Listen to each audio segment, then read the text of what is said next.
In this lesson, we're going to learn about placing objects in our levels. Alright, so to begin placing objects in the level, we can do this a couple of different ways. The first thing that we'll talk about placing is BSP Geometry. We can find BSP Geometry under our Modes panel, and it's going to be under the Place tab. Now inside of Place, we have a couple of different categories. We have Geometry, Lights, Visual, Basic, Volumes, and then All Classes, which shows us everything that's in all of these. So BSP Geometry is obviously under Geometry. So we can simply left-click and drag a box into our scene, and you'll see that it creates, if we zoom out here, a very large box that has polygons on the outside. This is an additive brush. Okay. Now, if you're familiar with UDK or previous versions of Unreal Engine, this will look very familiar and you'll understand what I'm talking about. Now, we're not going to get into additive and subtractive just yet. We're going to take a lesson to talk about how to work with BSP Geometry, but I do want to show you how we can place these into the scene. It's just like placing any other object. Now, these can be selected and deleted just by hitting the delete key, and you can clear all of those out just as easily. Alright, now lights and things like that, we can go into our lights section. We can grab this point light, we can drag that into our scene just like any other object, and it will recognize that it's colliding with an object in the scene if it has a collider. We can move those around and all of that, but we'll talk about transforming our objects here in just a little while. Go ahead and delete that light out. You have other objects that you can bring in, but we're not going to do that just yet, but you have several different categories of moving those in. So you simply left click and drag those into your scene, and they will be placed. Now let's talk about placing in objects from the content browser. Now in this case, we had set our content browser on a different tab, and placing them into the scene is going to be a little bit different than having it right here in our viewport. So if I dock that down here at the bottom, which is probably what you'll have in your default scene, seeing how you'll have a little bit more room than I do, what you can do is simply select something from your content browser. So I'm going to come over here to the left side. I'm going to click on my props folder, and inside of my props folder I have this static mesh underscore chair. What I can do is I can simply left click and drag that into the scene, and it places just like the BSP Geometry.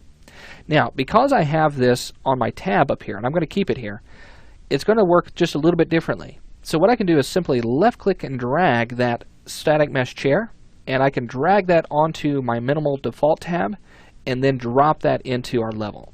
Okay, just as easy. Alright, so now we have an idea of how to place static mesh geometry.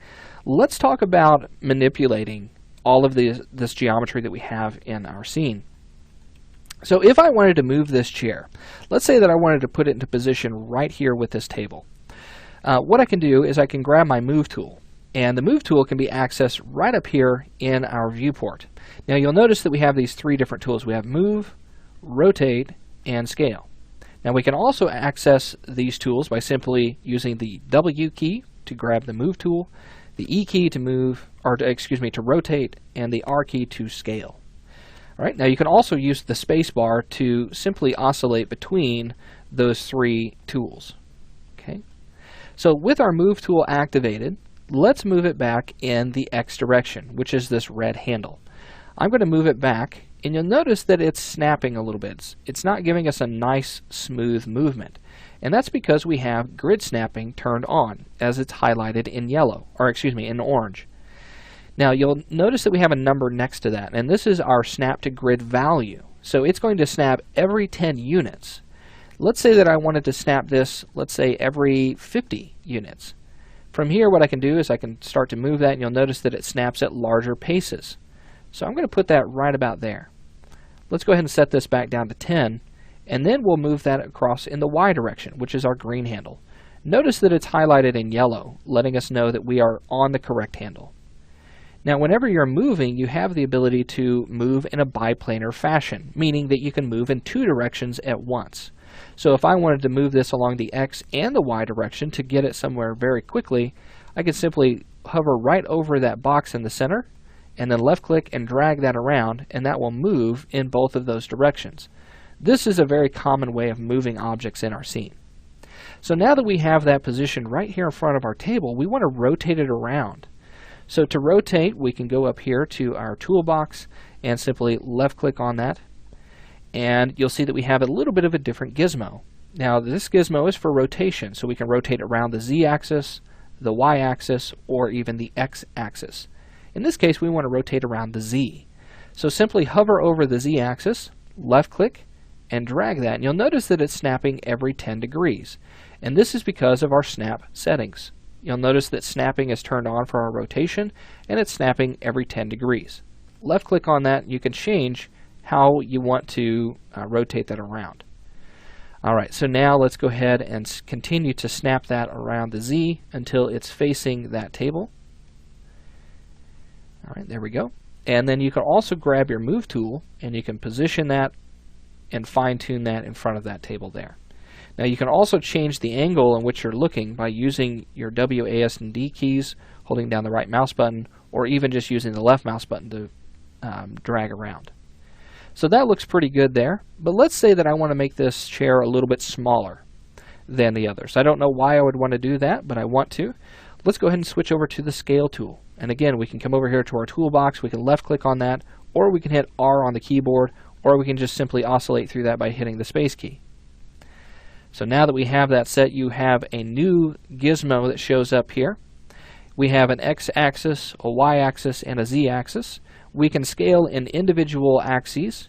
We can scale in bi-directions, so I can go in the X and the Z, or the Z and the Y, whichever you choose.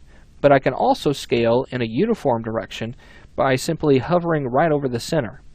Simply left click and drag that, and you can scale up or scale down, making this chair much smaller. Now you'll notice that that is snapping, and again we have this snapping for our percentage, okay, for our scale, and you can adjust the percentage that it's going to snap. So left click on that, and you'll see that we have 10, 1, half, and a quarter, and we can even come down to a very small number here. Now at any time you can turn off your snapping. If you don't want that, if you really want to fine-tune some of your movements, you can simply left click on that icon that is orange, and it will turn off, and letting us know that that is no longer snapping. So if I grab my move tool, that will no longer snap, and we'll get a very smooth movement there. Okay. So let's go ahead and turn that back on, as I want all of those on there. Now I want to talk about how we can move around in our world space coordinates. And we'll go ahead and we'll talk about how we can do that in our next lesson, because we'll also talk about parenting, and this is getting into a little bit more of advanced types of movements and advanced manipulation techniques. So we'll get started with that next.